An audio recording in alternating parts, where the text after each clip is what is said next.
তার মানে রবীন্দ্রনাথের যে গান বহে নিরন্তর অনন্ত আনন্দধারা, যেটা মেইন বন্দিশ দুসহা দোখা দুখা দলনি করু দেবী দয়া, যেটা রাগ নিশা সাগ। হ্যাঁ, বাংলায় আচ্ছা সার লেখা আছে, কিন্তু আসল বন্দিশ নিশা সাগের বন্দিশ। তাই যদি হয় তাহলে এই নিশা শাককে একটা কথা স্পষ্ট করে বলে দেওয়া দরকার।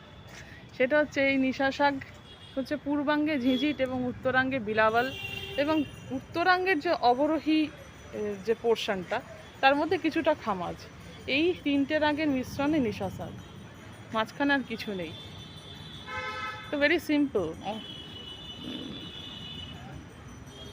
আর তার জন্য আমি এতকাল ভাবতাম যে এটার মধ্যে তিলক কামদ আছে, কিন্তু তিলক কামদে মনে হচ্ছে না।